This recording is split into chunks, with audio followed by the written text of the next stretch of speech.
Just to kind of give you the feeling down here in DC, the feeling is that Canada shouldn't be in Latvia anyway. You know, the Americans know our capability and they know that it's not there to do this kind of mission.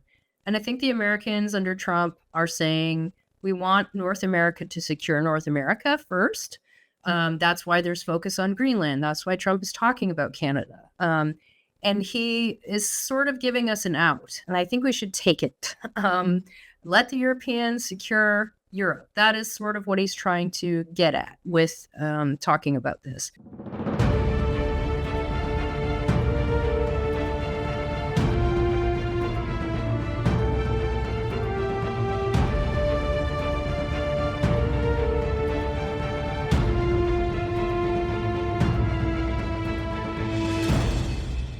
Hi, welcome to Inside Policy Talks, Macdonald-Laurier Institute's premier podcast series. My name is Devlen. I'm the director of the Transatlantic program and senior fellow at the Macdonald-Laurier Institute.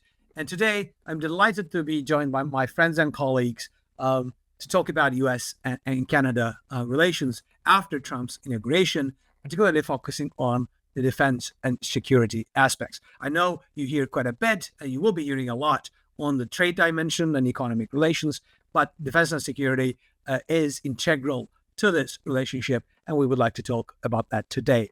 I'm joined by Jamie Tronnes, who is the executive director for MLI's DC office, Center for North American Prosperity and Security, by Richard Shimooka, who is MLI senior fellow and writes regularly for the Hub on defense issues. And last but not least, Alexander Lanoszka, who is a senior fellow at MLI and an associate professor at University of Waterloo. Welcome, all of you. Jamie, let me start with you first. Right before the inauguration, we were in DC with Jonathan Berkshire Miller, a director for the Foreign Affairs program. Had a very interesting conversation at dinner with the American Enterprise Institute, a bunch of others in DC, and you, of course, have been there, getting the vibe, getting the temperature of Washington DC. Several meetings. You have been in the inauguration parties and others. What is the perspective? What is the sense when it comes to a defense and security relationship between Canada and the U.S.? Yeah, well, it's interesting that really hasn't been something that Trump's brought his ire to yet, but I would say stay tuned for that, and Canada needs to get prepared. We've staved off some time by saying that we're going to get to 2% by 2032, but I don't think that's going to be enough, particularly with this administration. One of the three prime ministers that we'll have this year, most likely in Canada, is going to have to come up with a plan, an actual costed, realistic plan to get Canada up to 2% and then even past it faster than 2032. And that's going to be a big challenge. As we're hearing from Trump, there's no quarter on anything. There's no quarter on the fact that we give him a discounted rate on Canadian oil and gas, that our two countries together have created an energy dominance over the entire world. Canada and the U.S. together are the world's largest, most powerful oil and energy exporter. And Canada and the U.S. have a bunch of other trade and other integrated issues in our economies. So the fact that defense hasn't come up yet means that there's still more that Trump's going to probably save for later, and that Canada's going to have to preemptively get on it. This is buying us some time, but from what I'm hearing in Washington here, Canada has to get its house in order, particularly on defense, because that is something Trump is going to definitely want to see once he starts getting more in-depth briefings on the defense sector from his officials once they're confirmed and in office. It's not going to be something where he's going to waste time. He already is not wasting time on things, as evidenced by the multiple executive orders that he signed on day one. I think we are at over 100 executive orders at this stage. Their quality varies in terms of both the language and the content, but I think those are going to come more. And I think one thing is quite important to underline, and I think we all have in this call in this podcast have these similar conversations. This is not the sort of the hammer coming down on Canada when it comes to defense spending, and not only spending but also spending on capabilities that actually can augment allied capabilities, and particularly focusing on North America and beyond, is not a Trump issue. It's a bipartisan issue. It's just broadly there, and if there is some sort of a misperception that this is about placating Trump with some sort of side payments, it's those who think that way will be sorely mistaken. And I don't think people are at a stage where they're thinking that. But I think it's important to underline that this comes across the board from the United States, and I would say increasingly from our European allies, and as they recognize it. But there's a lot to talk about to get onto this, especially where that money needs to be spent and what needs to be done on that. Before getting to Richard, I thought you got to say something. Yeah, I was just going to reiterate that point that you had said, that this is a bipartisan issue. Canada will have no friends on the Democratic side of this issue either. The Democrat side of the Congress has been very clear that they want Canada to get its house in order on defense spending and to become a trusted ally and partner. We don't have Democratic lawmakers sticking their necks out for us against Trump on defense. That's just simply not going to happen. If they're not doing it for us right now, they're definitely not going to do it for us on defense, where we have just been not a great partner. So if Canada wants to build some goodwill, we need to get on it right now. Richard, on this point, let me turn to you. We're reading quite a bit on the trade. Will there be tariffs? What's going to be exempted? All that stuff, which is naturally very important and existential for Canadian economy. But what about the defense? Apart from sort of high level talks on what can be done or what should be done, there's not much of a public discussion about the specifics about what it means, what the Trump administration and their policies coming up means for Canadian defense, both in terms of procurement, spending, capabilities. What does that mean, and where do you see in the next 4 or 5 years under the next government that we might be going, and what are the implications for Canada for this aspect?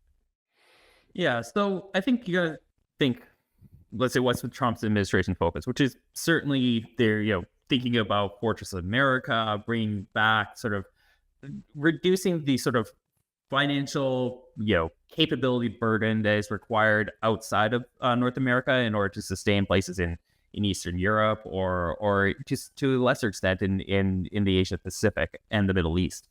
So certainly there's a more of a prioritization to some degree on sort of the domestic side. I mean, one of his first executive orders was to study the use of NORTHCOM units in order to protect the southern border, is certainly one part of it. So you can see that. Now, some of the people that we see going into the administration are very much thinking that we need to support more in the Asia Pacific. China's the real fight, and everybody has to sort of keep their own backyards clean.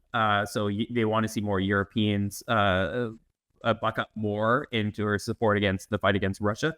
And I would point out, I think earlier this morning, President Trump made a comment that he's going to try to push for 5% spending within NATO. So you can kind of see those broader sort of grand strategic focus on that's going on within the Trump administration. But at the same time, if you going back to what Jamie said about the bipartisan sort of effort towards getting Canada to spend more, it's always been focused on, we have this unique relationship, a geographical one, where we have to sort of, Canada has to play its role in defending the North, the sort of the approaches that are coming, whether it be from intercontinental ballistic missiles or cruise missiles or other threats that can be used to attack the American homeland. And we want to see more prioritization of those capabilities. And the policy moves that the Trudeau government made, specifically Our North Street Strong and Free, the last semi-white paper, it's not a full one because it's supposed to be built on strong security and engagement 2017. It really prioritized the northern capabilities, the ones that are sort of sustaining our continental security. Even the submarines are viewed in that way. But they also prioritize NORAD modernization with air and missile defense. It seems that there is an avenue now open that missile defense we are already supporting, if not explicitly, at least implicitly. So that has been forward, and there has been a push towards getting those, placating Washington by getting those sort of capabilities forward. The question is how fast it is, right? And if you think about the 2032 statement that we're going to hit it at 2032. Even then, there's some questions. I can point to a recent parliamentary budget officer study that said that actually we won't hit that. The money isn't there. It has been there. There's been some accounting issues with that. So that's been that's a question I think that has to go forward. And, even if we were to accelerate quicker, and the easiest way to do that is through national procurement, which is buying more munitions and supporting the infrastructure, D&D, specifically housing, you can accelerate that spending maybe by 2 or 3 or 4 years if it's done right and it's through, you get the capacity. The real question is that really going to be a splash? Right? Is that going to get any attention with the U.S. administration? Oh, congratulations, you bought some housing in Halifax. That's not going to do it. And so there's some thought that what are the big things that we can buy that really get the attention of the U.S. administration to say, look, we're doing our part. And, whether that be getting some of these radars up or potentially buying submarines quicker or some of these other capabilities. On that, I want to get back to you because you wrote about this a few times, specifically where we actually need to spend the money to bring useful things to the table. As you pointed out, not just to spend money, but buy things that actually are useful. And what should be done. So I want to get back to that in a minute. But Alexander, let me turn to you. So yes, U.S.-Canada relationship is very important. The bilateral relationship is important, but also we need to think this as a part of a broader alliance relationship, right? So when particularly our European allies, when they look at North America, when they look at this, back and forth between President Trump and not only the tariff talk, but also the sort of broader defense expectations, what Americans are expecting from us, as well as what they are also expecting from Europeans. How do they see sort of Canada's role? Are there any concerns? What are they expecting? And what are they expecting from U.S.-Canada relationship when it comes to transatlantic security? So I'm not sure how much they actually think about Canada, and if they do in the context of the present controversy over forthcoming tariffs, they would do so, again, with a view that this would usher in some new era of deglobalization that would have a negative impact more generally on the world economy. But with respect to Canada's own security commitments, Canada has pledged to have at least 2,200 military personnel in Latvia by 2026. And we do know that the Canadian Armed Forces is under incredible strain, not least because of all the commitments we have here at home, putting up forest fires and so forth, to say nothing of morale issues, our difficulties in retaining personnel and so forth and so forth. So with all the dollars that are being spent on North American security issues, valuable as they are, that does signal that we're not spending so much on European defense commitments as the ones that we have in Latvia. And it does seem a bit odd when the Trudeau government announces the purchase of several Black Hawk helicopters at very short notice, mind you, when we have been dragging our feet on a number of other capabilities as of late. We have been very slow in ramping up ammunition production. You can't really say that we have done so, even though we do know that the war between Russia and Ukraine has involved a massive expenditure of ammunition at monthly rates. We have done very little. And yet, when it came to the prospect of facing down a 25% tariff across the board, we seem to have acted very, very quickly for at least one capability. So that does show that we don't necessarily take European security as seriously as we claim to, and that when push comes to shove, we are willing to make some investments, but maybe not necessarily in the direction of what our NATO partners would like to see. So I think in general, there is some consternation about what the trade dispute, to the extent we can see that there is one between Canada and the United States, means for the global economy, but also what Canada's forthcoming investments in the North mean for its own military preparedness overseas. No, I think that's a super important point, and I want to ask a sort of a very direct question on this in a minute. But the argument that the sort of the gap between the rhetoric of Trudeau Liberals on we're gonna do this, we're gonna do that, versus delivering on those things are, I think, quite could vast when it comes to it. And actually, you actually wrote on your Substack, which recently you launched, Alexander, on the implications of what's the sort of the legacy of Trudeau when it comes to defense and security. And I think this sort of divergence is unfortunately is going to be one. But the question I want to ask, and if others also want to jump into this, please feel free to do so, is given what you just highlight, given the sort of the real challenges and increasing focus on North America, do you think Canada will be able to sustain its commitments in Europe, particularly in Latvia, but also broadly to the European security beyond 2026? In a word, no. I'm sure Richard has thoughts here. But it'll be very difficult. We have issues of sustainment already. We have these capability gaps that have grown for the reasons, again, that Richard has documented time and time again in his publications. We do have personnel shortages. There has been some investment in Canadian defense. If you just look at our defense spending as a percentage of GDP, yes, it has grown to Trudeau's credit since 2015. However, the capability gaps have grown. Morale has suffered. And we have made a fairly significant commitment at the Madrid Summit in 2022 as regards to upscaling the battle group to a brigade from a battalion. It's going to be very, very difficult. And a lot of the money that has been pledged in the defense update that Richard mentioned would come after the next federal election. And so there is a commitment problem. We don't know whether the Conservatives will really hold forth on those commitments. They so far have signaled that they will, but again, even the leader of the official opposition has intimated that once he sees the books, he might have second considerations about going forward on existing plans. No, I want to get back to the conservative defense spending and policy, what it may look like, and how to have that square that particular circle with other commitments. I want to get back to it with Jamie and Richard and you as well. But Richard, over to you in terms of, can we sustain such deployments and presence here? Under the current makeup of it, probably not. I think we're probably one bad fire season away from being in a real bind with the force, the sort of rotations and the force generation capabilities that we have.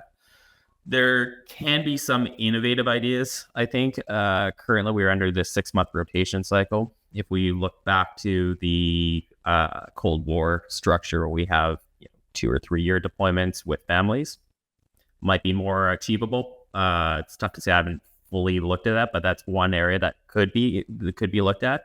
I think regardless, we're probably looking at some level of return of capabilities to Canada, or sort of a diminution a little bit of what we've got, just in order to reduce this, the pressures on the force, and sort of make it more sustainable given what we've got going on. It's tough to say, but it doesn't look good, and there's a lot of sort of discussion from within the department that it's going to be a hard sort of situation where they won't just be able to, they'll say we can't do this. And what's really been interesting, it's just a very quick point, is that I don't think the Canadian public fully appreciates how much we've put into this Latvia mission, that we have basically moved a large proportion of our training system over to Latvia so they can be trained right there. Right, we're not doing it in Wainwright. We're not doing it, on the plains in Alberta. We're doing it in Latvia just so we could sustain this one mission of 2,200 troops, and that's it. There's no other ability. And now it's the only way we could do this is to sort of bring this all together into this one place, and even that is almost a Herculean task for the Canadian Armed Forces to sustain going forward.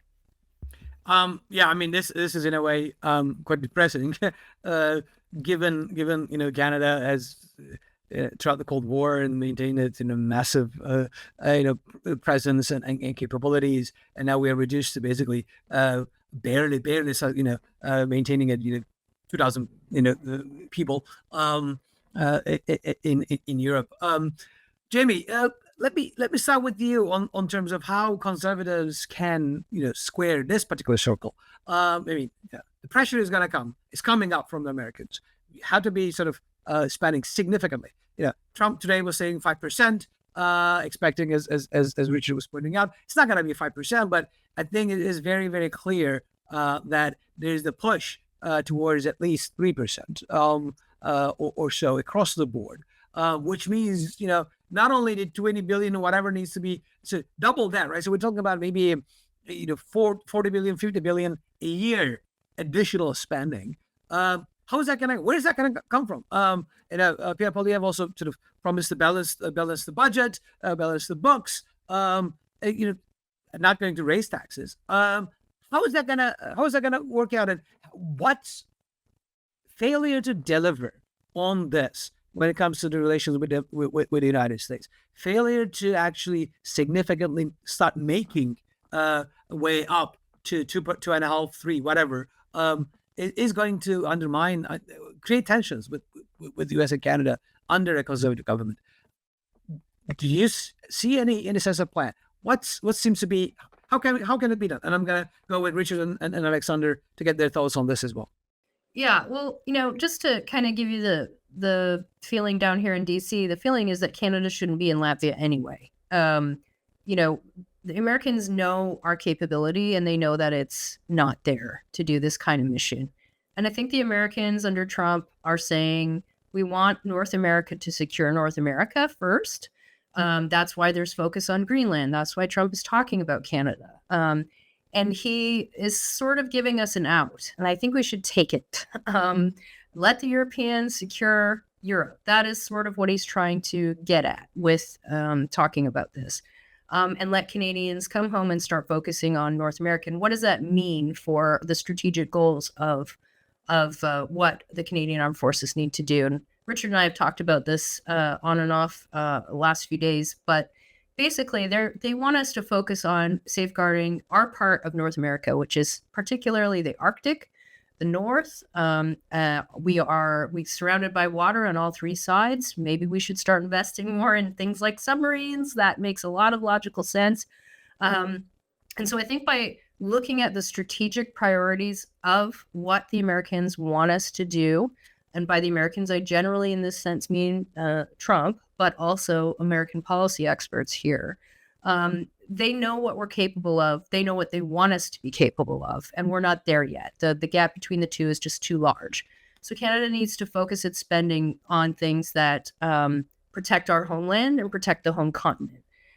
Do we need a lot of light armored vehicles? Maybe we don't. Not right now. That should not be the priority. There are a lot of other things that should be the priority, and those are things where we can kind of take from Peter to pay Paul, as it were, start focusing our military spending on things that matter, and might give us some reprieve of not getting to a 3%, but getting past a 2% and saying, look, we've done what you need us to do. We're here to help secure our side of North America.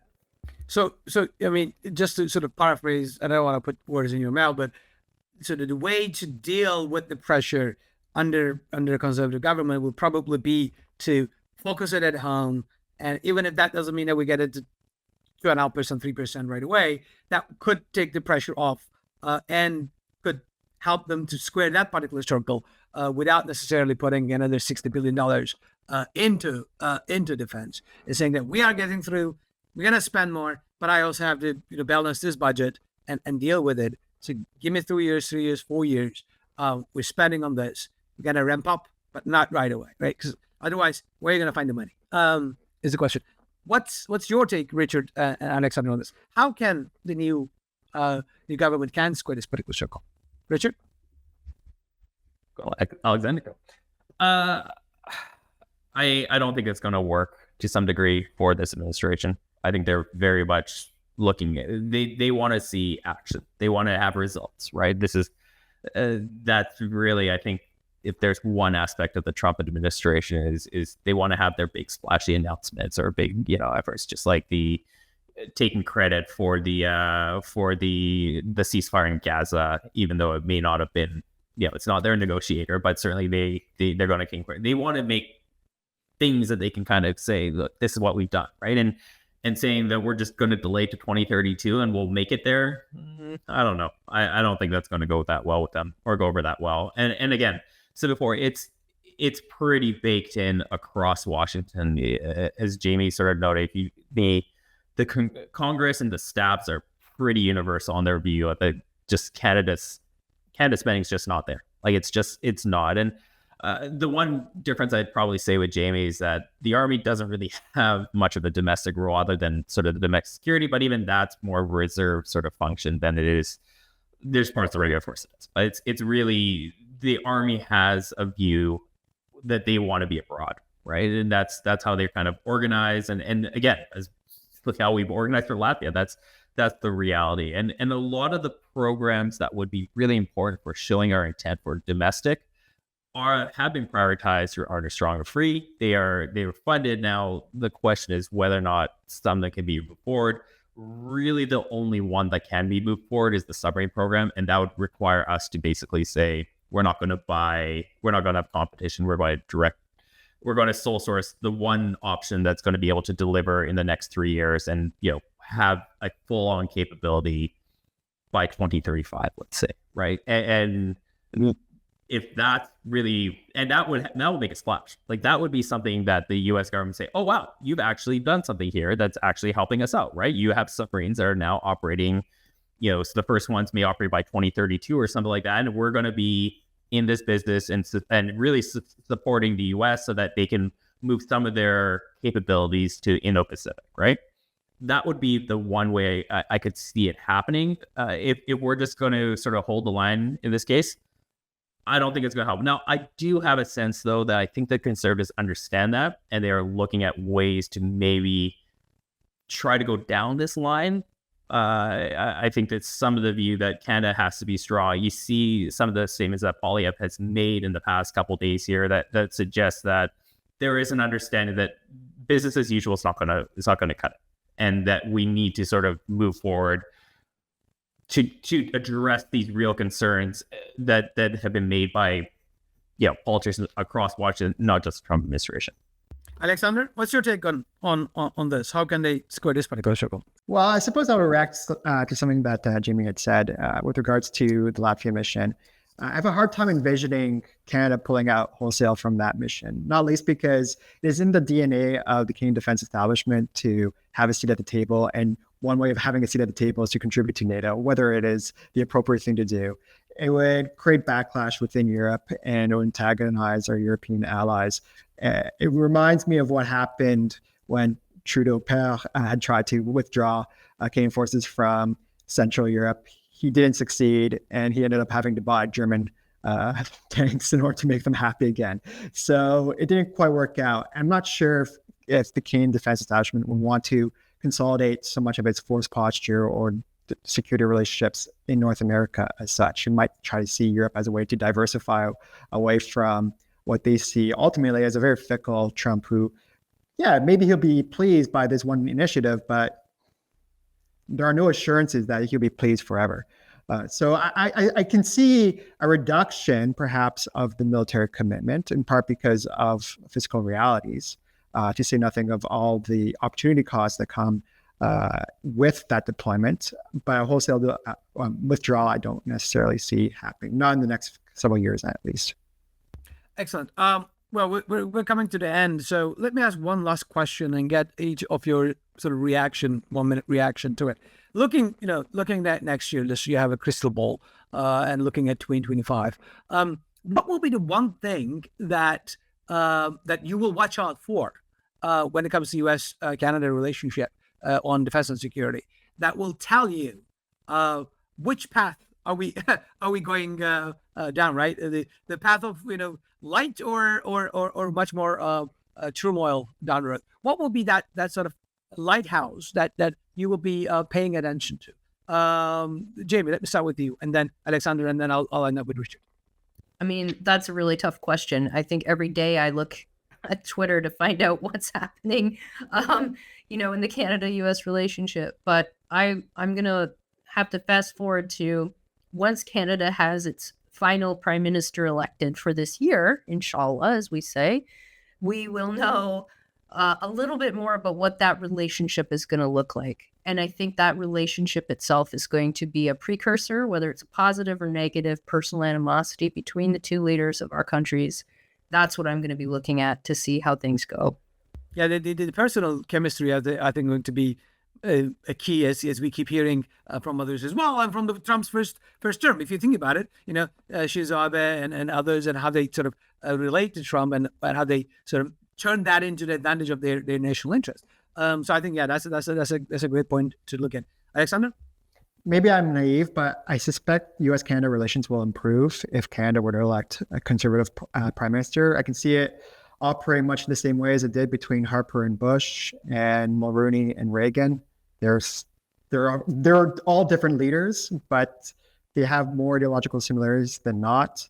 And I think that would be the basis of a more positive relationship. Trudeau is hated by Trump, in part because Trudeau has joked behind his back at summits and so forth and so forth and so forth.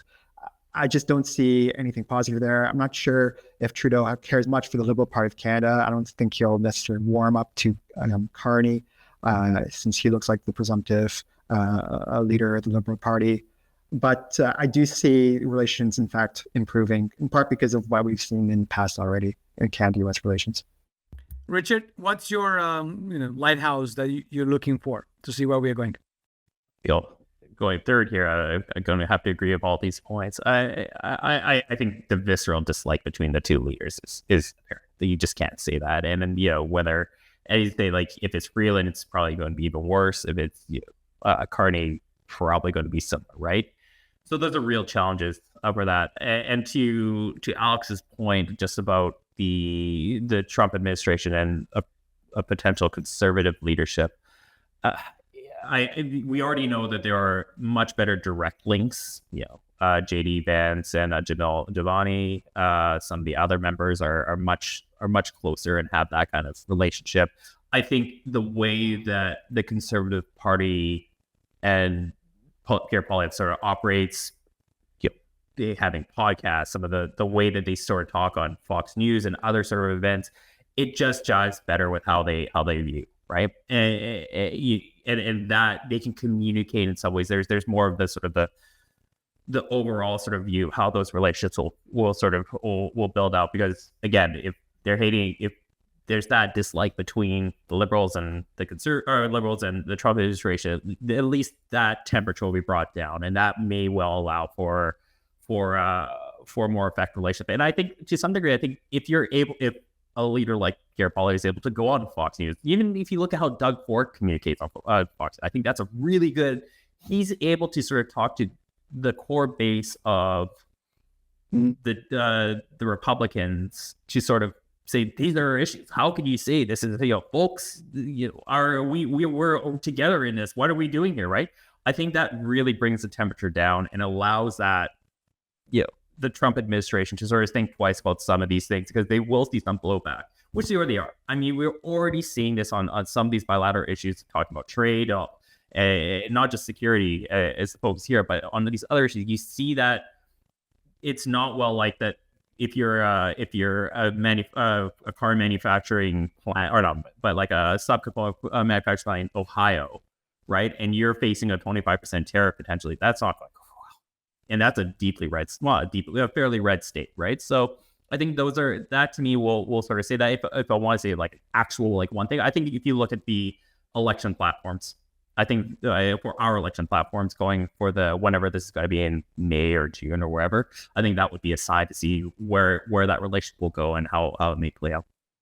So you're telling me that going to Stephen Colbert or the Daily Show is not the way to reach to the Republican base? No, I think that. But going on Jordan Peterson, going on Jordan Peterson with Pierre Poilievre, as much as how you want to say, like, a lot of our colleagues would hate us for saying it, but yes, Ford was very effective. Absolutely. And I think this is actually surprisingly an optimistic note to end.